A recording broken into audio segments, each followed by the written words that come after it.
বড় ভাই কি ও ভাই বুঝলাম না, আমরা ডেলি জঙ্গলের ভিতরে বাথরুমে আগ দেন। আমরা বাড়িতে এত সুন্দর বাথরুম থাকতে আপনি জঙ্গলের ভিতরে কি লেগে ভাঙ্গা বাথরুমে আগ দেন? বাইরে এই বাথরুমে আগলে ভাই একটা ক্লিয়ার হয়ে যায় ভাই। কোন কি ভাই? আরে হো বেটা, দেখ বাথরুমে কার খুবই কামটা করলেন কি আপনি? আরে বেটা ওর সে আর দিক কাক দে বলে গুগল আম নাম না বাইরে হয়ে যায়, ওর রাতি বাইরে দেয় এর লিগে ভাঙ্গা বাথরুমে আগি। আমি তো শুনলাম ভাই অপুর বাথরুমে ওমরের ছবি লাগাইছি। আরে বেটা উমর তো সকল টিকটকার গাবগু, এর লিগে উমরের ছবি দুবাই লাক্সারি বাথরুমে জাগা ভাই। আর অপু তো বেটা গু এর লিগে জঙ্গলের ভাঙ্গা বাথরুম ওর জায়গা হইছে, বুঝোস না ভাই? তাইলে আপনি যাওয়ানোর সময় আমার চাবিটা দিয়া যায় না, আমিও ডেলি সকালবেলা এই জায়গায় পেটটা ক্লিয়ার করে যাবো ভাই। আরে বেটা এই বাথরুমে তো বেটা দরজাই লাগে না, যার মন চায় হে উপর মুখের মধ্যে আজ্ঞা যাইবো, দাও না আমার আজ্ঞা।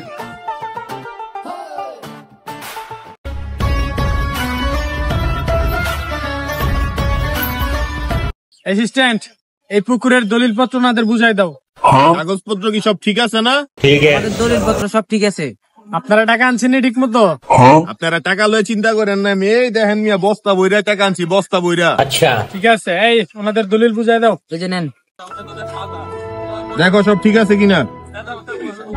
ওই টাকা বুঝে নাও অ্যাসিস্ট্যান্ট। এই টাকা দাও ওদেরকে, বুঝে নাও। কি ওস্তাদ ঠিক আছে? তাহলে আজকে দেখে এই পুকুরের মালিক আপনি। ঠিক আছে, দেখা হবে আবার। চলো অ্যাসিস্ট্যান্ট। কম দামে পুকুরটা ভালো হইলো, ঠিক না?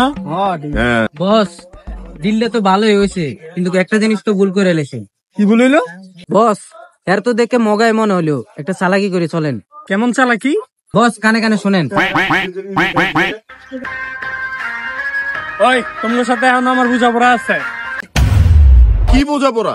ওই মিয়া, তোমার কাছে পুকুর বেচছি, পুকুরের পানি তো বেশি নেই মিয়া, এই পানি বাবদ 2 লক্ষ টাকা দিতে হইব।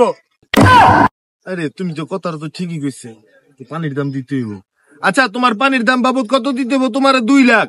হ্যাঁ 2 লাখ। কথা তো তুই ঠিকই কইছ, আমি তো পুষ্কুনি কিনছি কিন্তু পানি কিনি নাই। আচ্ছা যাই হোক, এই পুষ্কুনির পানি আমার লাগবে না, তুই পানি যত তাড়াতাড়ি সম্ভব লয়ে যা। যদি তোর পানি আমার পুষ্কুনির মধ্যে রয়েছে তাহলে মাসিক তোর 2 লাখ টাকা আমার ভাড়া দিতে হইব। কেমনা ছুটি তোর লাগে পেছো করে গেলাম, তাড়াতাড়ি এটা শেষ দেওয়ার ব্যবস্থা কর। ভাই দিতাছি। হ্যাঁ আমার রংপুরা মফিজ পাইলে বুঝছ না, রংপুরা। দেখ এই বয়সে পোলাপাইন দুইটা কি পরিমাণ কষ্ট করতেছে, যে বয়স লেখা পড়ার সময়। এই বাবু এদিকে আয়।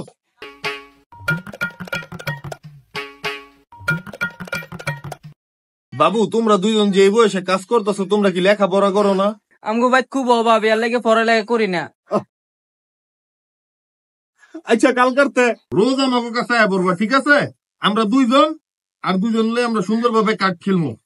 ধর এই দে, আমি দিচ্ছি।